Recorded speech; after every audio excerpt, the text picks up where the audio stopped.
Okay, this is Prusa Slicer. We are loaded up the original Prusa Mini that we'll be doing our print on. First thing you do when you load up Slicer is to select what printer you're going to be using. This is based on the size of your part. Basically, I would recommend if it'll fit on a Mini, you should use the Mini. If you need a larger machine, you can go with the Mark III S Plus. If you need larger than that, we also have the Nova 300. We also have the Taz. Today we're going to be printing on the Mini. There she is. What kind of filament are we going to be using? The generic settings work great. We have our own tweaks to them down here. I'm going to be doing just generic PLA and add a part. So here we have add. You can delete the part, get rid of everything, automatically arrange. This is all stuff to manipulate the model. If you have multiple parts in one model, you can split them apart in various ways. Also do variable layer height. We're just going for basic slicing now. Using the left mouse button, you can rotate around, look all around your part. Looks alright.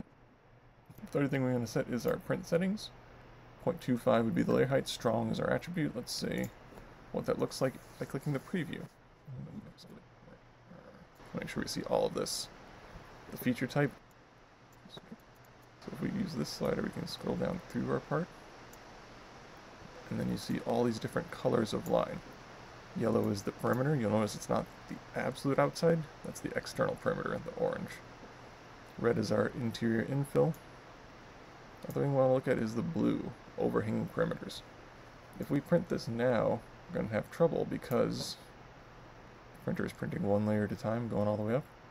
And this layer right here is completely in space. You'll print here, and then have a little noodle, which will then attach itself to the print wherever the head comes across again.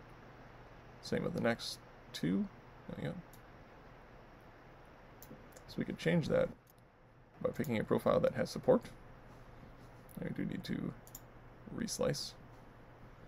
And the printer will automatically generate this green support material. I'll look at it this way, the support doesn't actually touch your part. There's a fairly large gap between them. Even a vertical gap. So you see the support stops there. There's a couple layers before we start printing the part on top of it. That way you should be able to snap the support off at the end of the print quite easily. Right, back to the slicing, but you have your model here, appears in the list there. You do have quick settings to supporting, changing the support here, adding a brim to your part. What the brim does is for parts that don't have a lot of surface area on the bottom, you can add this, like the brim of a hat is what you should be thinking, and that helps your part stick to the bed. So if you have small bits on the bottom, that's a very useful way to make sure that it doesn't come loose during the print. Something like this Octocat with, so many legs, really unnecessary. Always preview your prints. You can manipulate your prints here, move it around the plate, scale it. You can scale it either in these dimensions or type in scale factors, real numbers here. Scaling to size, breaking that off so you can actually scale it differently in different dimensions. Make it crazy tall. Looks weird. And a nice undo. You can also do Control-Z for undos. The rotate, very similar. Spin it around. You always want to make sure you have a flat surface touching the bed or support material under the part so that it does not come loose. Another really nice feature of Prusa Slicer is the place on face. It's not super useful with this model, but if your model came in something like this, and you're like, whoa, that's not going to print. I want to print on this big flat surface here. You click place on face, click that flat surface, and it will automatically put it up against the build plate. Another thing, this is sort of a way that I use to avoid using support material, is you can cut the model into pieces. Only supports cutting along the Z, so if we wanted to get rid of the support, we could sort of cut it right underneath the chin and print both parts. So you notice this blue part, it's not inside the build plate. So if it wants you to resolve that, you can hit the auto range, just move it on there. You can also just drag your parts around. You can drag it around individually. One thing Slicer does not care about is if you put the parts on each other. This is kind of an issue during your print because your parts will be fused there, but also because it will print out in the intersection. So you can see that. We're trying to print two different lines in the same volume. which with something this small won't cause any problems with the print. It should work fine, but at the end you're going to have to cut that tentacle off. In general, much rather not have overlapping parts. But you could print like this with no supports.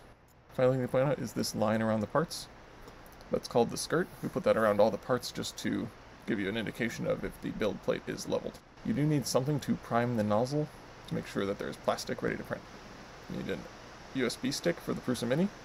You'll be using an SD card. This is a micro SD with the adapter for the Mark III's, and all of the other printers are running off of SD cards. You plug that into your computer.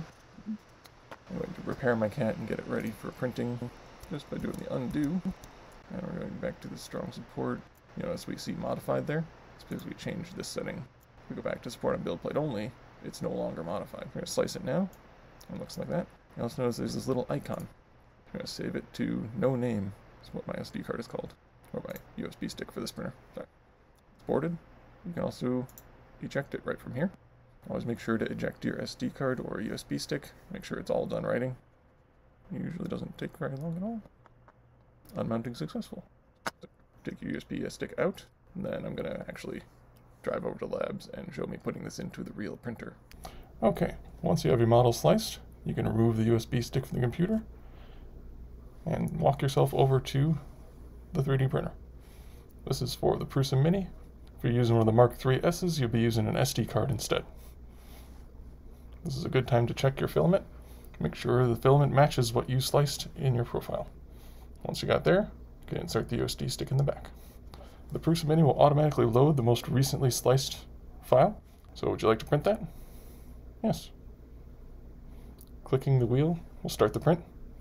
And you'll see the first thing the printer does, it turns on the hot end and the heated bed and starts heating them up. It won't do a homing process until those are ready.